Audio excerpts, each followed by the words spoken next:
Chapter 2. Curiouser and curiouser, cried Alice. She was so much surprised, that for a moment she quite forgot how to speak good English. Now I'm opening out like the largest telescope that ever was. Goodbye, feet. For when she looked down at her feet, they seemed to be almost out of sight, they were getting so far off. Oh, my poor little feet, I wonder who will put on your shoes and stockings for you now, dears? I'm sure I shan't be able. I shall be a great deal too far off to trouble myself about you. You must manage the best way you can, but I must be kind to them, thought Alice, or perhaps they won't walk the way I want to go. Let me see, I'll give them a new pair of boots every Christmas. And she went on planning to herself how she would manage it. They must go by the carrier, she thought, and how funny it'll seem, sending presents to one's own feet. And how odd the directions will look. Alice's right foot, esq. Hearthrug. Near the fender. With Alice's love. Oh dear, what nonsense I'm talking. Just then her head struck against the roof of the hall. In fact, she was now rather more than 9 feet high, and she at once took up the little golden key and hurried off to the garden door. Poor Alice! It was as much as she could do, lying down on one side, to look through into the garden with one eye, but to get through was more hopeless than ever. She sat down and began to cry again. You ought to be ashamed of yourself, said Alice, a great girl like you, she might well say this, to go on crying in this way. Stop this moment, I tell you.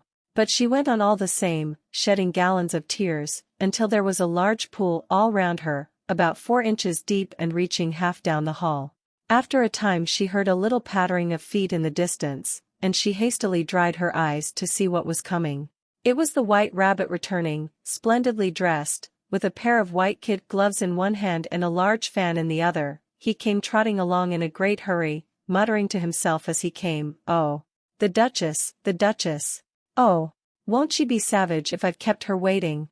Alice felt so desperate that she was ready to ask help of anyone, so, when the rabbit came near her, she began, in a low, timid voice, "If you please, sir." The rabbit started violently, dropped the white kid gloves and the fan, and scurried away into the darkness as hard as he could go. Alice took up the fan and gloves, and, as the hall was very hot, she kept fanning herself all the time she went on talking. Dear, dear. How queer everything is today. And yesterday things went on just as usual. I wonder if I've been changed during the night? Let me think, was I the same when I got up this morning? I almost think I can remember feeling a little different. But if I'm not the same, the next question is, who in the world am I? Ah, that's the great puzzle. And she began thinking over all the children she knew that were of the same age as herself, to see if she could have been changed for any of them.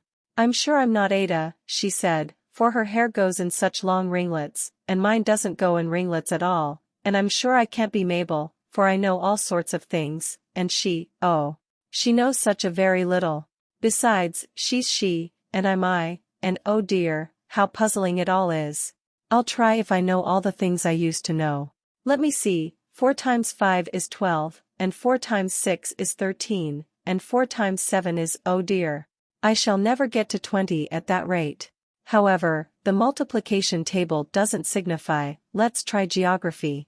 London is the capital of Paris, and Paris is the capital of Rome, and Rome, no, that's all wrong, I'm certain. I must have been changed for Mabel. I'll try and say how doth the little, and she crossed her hands on her lap as if she were saying lessons, and began to repeat it, but her voice sounded hoarse and strange, and the words did not come the same as they used to do. How doth the little crocodile improve his shining tail, and pour the waters of the Nile on every golden scale? How cheerfully he seems to grin, how neatly spreads his claws, and welcomes little fishes in, with gently smiling jaws. I'm sure those are not the right words, said poor Alice, and her eyes filled with tears again as she went on. I must be Mabel, after all, and I shall have to go and live in that poky little house, and have next to no toys to play with, and oh, ever so many lessons to learn. No, I've made up my mind about it. If I'm Mabel, I'll stay down here. It'll be no use their putting their heads down and saying, "Come up again, dear." I shall only look up and say, "Who am I then? Tell me that first, and then, if I like being that person, I'll come up, if not, I'll stay down here till I'm somebody else." But, oh dear, cried Alice with a sudden burst of tears, I do wish they would put their heads down. I am so very tired of being all alone here. As she said this she looked down at her hands, and was surprised to see that she had put on one of the rabbit's little white kid gloves while she was talking. How can I have done that, she thought. I must be growing small again. She got up and went to the table to measure herself by it, and found that, as nearly as she could guess, she was now about 2 feet high, and was going on shrinking rapidly. She soon found out that the cause of this was the fan she was holding, and she dropped it hastily, just in time to avoid shrinking away altogether.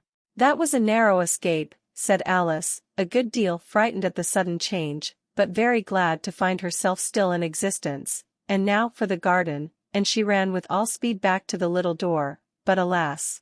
The little door was shut again, and the little golden key was lying on the glass table as before. And things are worse than ever, thought the poor child, for I never was so small as this before, never. And I declare it's too bad, that it is. As she said these words her foot slipped, and in another moment, splash! She was up to her chin in salt water. Her first idea was that she had somehow fallen into the sea, and in that case I can go back by railway, she said to herself. Alice had been to the seaside once in her life, and had come to the general conclusion that wherever you go to on the English coast you find a number of bathing machines in the sea, some children digging in the sand with wooden spades, then a row of lodging houses, and behind them a railway station. However, she soon made out that she was in the pool of tears which she had wept when she was 9 feet high. I wish I hadn't cried so much, said Alice, as she swam about, trying to find her way out. I shall be punished for it now, I suppose, by being drowned in my own tears. That will be a queer thing, to be sure. However, everything is queer today. Just then she heard something splashing about in the pool a little way off, and she swam nearer to make out what it was. At first she thought it must be a walrus or hippopotamus, but then she remembered how small she was now, and she soon made out that it was only a mouse that had slipped in like herself. Would it be of any use now, thought Alice, to speak to this mouse? Everything is so out of the way down here, that I should think very likely it can talk. At any rate, there's no harm in trying. So she began, "Oh mouse, do you know the way out of this pool? I am very tired of swimming about here, oh mouse." Alice thought this must be the right way of speaking to a mouse. She had never done such a thing before, but she remembered having seen in her brother's Latin grammar, a mouse of a mouse, to a mouse, oh mouse. The mouse looked at her rather inquisitively, and seemed to her to wink with one of its little eyes, but it said nothing.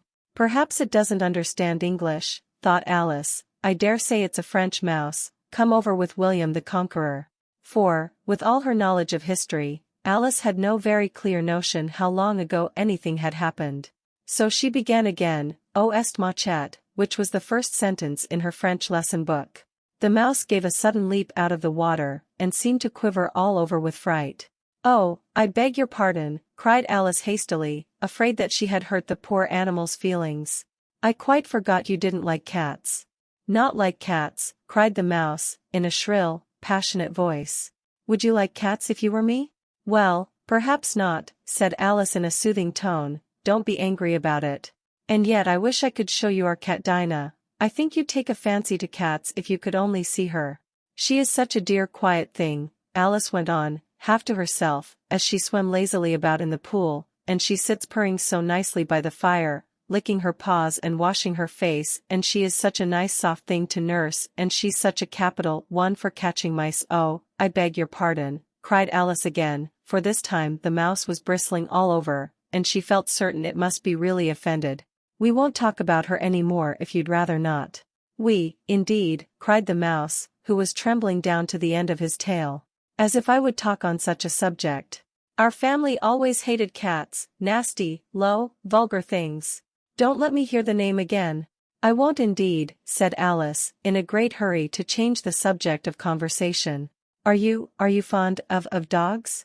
The mouse did not answer, so Alice went on eagerly, "There is such a nice little dog near our house I should like to show you.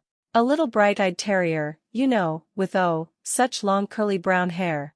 And it'll fetch things when you throw them, and it'll sit up and beg for its dinner, and all sorts of things. I can't remember half of them, and it belongs to a farmer, you know, and he says it's so useful, it's worth £100. He says it kills all the rats and oh dear," cried Alice in a sorrowful tone, "I'm afraid I've offended it again." For the mouse was swimming away from her as hard as it could go, and making quite a commotion in the pool as it went. So she called softly after it, "Mouse dear, do come back again, and we won't talk about cats or dogs either, if you don't like them." When the mouse heard this, it turned round and swam slowly back to her. Its face was quite pale, with passion, Alice thought, and it said in a low trembling voice, "Let us get to the shore, and then I'll tell you my history, and you'll understand why it is I hate cats and dogs."